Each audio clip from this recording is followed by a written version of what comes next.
pretty heavy anime binge, if I do say so myself. And so I've been watching a lot of shows, and one of the shows that I ended up watching that was on my list for a while, and a lot of people recommended to me, was Cyberpunk Edge Runner. It's on Netflix. If you haven't checked it out yet, I highly recommend it. I think if, like, I haven't ever ranked shows, I don't have a plan to, but if I did, I would have to say it's probably in my top 5 animes right now.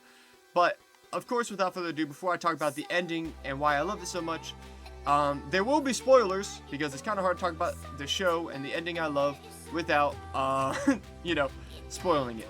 So, for those of you that, you know, might not remember, it was following the plot of David, and he got his hands on some military-grade cyberware that kind of allowed him to slow down time / move fast. I really don't know which one it was, because it's one of those effects where it did both. But anyway, so he was able to move time or whatever. And so through the whole show, there's this theme that David is special, right? Like, everybody keeps telling him, like, this cyber power shouldn't be able to work on you, you know, like, this shouldn't be possible. The fact that you're even alive, I mean, it's amazing. So everybody was constantly telling him, like, how special he was, and that he was so, like, talented. And throughout the show, we see him install more and more cyberware, and we actually see the effects of cyberpsychosis coming up towards the end of the show. But again, like, in the back of our mind, we're like, well, he's the main character. There's no way it affects him, because the whole show would be conditioned, like, this kid is special. Like, there's no way he'd be affected by cyberpsychosis, right? And so, and that's what I love about the finale. So, you know, long story short here, there's this really big piece of armor, as you guys remember, and he puts it on, and it was, like, supposed to, like, it was impossible for anyone else to wear. He's the only one that could wear it. Okay, and it just shows, like, him struggling with cyberpsychosis all the time, but, I mean, he's surviving, which most people wouldn't even be able to do. Like, the company didn't even anticipate this. They're gonna have to destroy their machinery to deal with this guy. Like, that's how special he is. And so then you're introduced to, I'm gonna guess, the show doesn't say, but I'm gonna guess it's like the main bad guy in the video game, but like some bounty hunter that's not even like a human anymore, like he's all cyberware and just like a brain or whatever. And it's like building up this fight scene between the two, and it seems like David's gonna be able to stand toe to toe with him, right? Like, David's talking mad crap, he gets a lucky shot off, but the only reason he was able to damage David was because David was distracted, right? Saving the girl and with his buddies, right? There's no way David would lose this. He's only distracted. And, you know, for the next couple minutes at the end of the show, they're showing this fight scene. But again, all of those times he's getting affected or damaged, it's because the girl is with him and he's focused on the girl. And then we actually see at one point, he's about to go into cyberpsychosis, like his face is splitting apart, he's losing it, but then the girl brings it back. Which is, again, another very main character energy thing that we're like, oh, this guy's invincible to, you know, these effects, he's gonna survive, you know. And it really feels like that until in this scene where he puts her in the car. I forget her name right now, where he puts his girlfriend in the car. Okay, there was that midget girl that was sitting there, and the bad guy is jumping down, and she says, can't you leave us alone, we're having a moment, and she starts shooting at him, and she gets squashed. And, like, I don't know if there was music playing, but if there was, they just dropped the music off instantly. Like, it just went silent. The complete vibe changed. And in that moment, you're like, wait a second, these are the main characters. How are these people dying? And you're like, holy shit. And as the next couple minutes unfold, you see David getting his ass whooped. The girl's confirmed dead. This random dude that was helping them out gets his arm, like, destroyed. And again, in the back of your mind, at least in the back of my mind, I was like, well, David's gonna clutch up here. And then it shows a scene where he does his super speed, and the guy also has super speed. Like, the thing that made him special the whole time wasn't special anymore. Somebody else had it. And this person was using it significantly better than David ever had.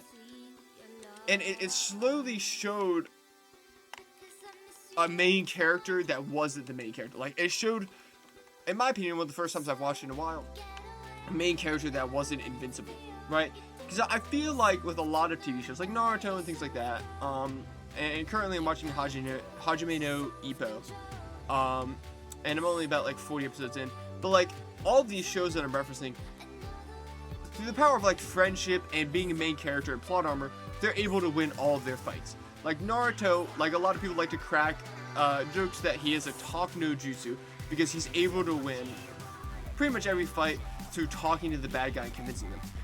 But that's the thing, this show didn't do that. David didn't win. He dies. He gets absolutely shit folded. He pretty much does no damage to this main boss. Like, it shows this whole time he thought he was like something amazing, and that's what he banked his whole life on, was like he was special, right? He was the only one that was able to wear that armor. Like, I'm pretty sure through the whole show he was convinced that he was the only one that could wear that armor. Nobody else could wear it, right? And so he was convinced like he would survive this. I truly think he did. And so, like, he goes into this fight, and it just shows like how wrong he was, and like kind of a real human thing that you're never like. There's always somebody better out there. Like, that's a quote my mom always told me when I was growing up. Not like in a rude way. Like, my mom's not evil. It was like, don't get a huge ego, because there's always going to be somebody out there that's going to do it better, and they might even try less to do better. So don't ever think you're the best and treat people like, wow, you're worse than me. You're so pathetic. Because there's somebody that's better than you out there, and you're going to want them to treat you kindly, right? And that was the perfect representation of it. A show where the main character lost.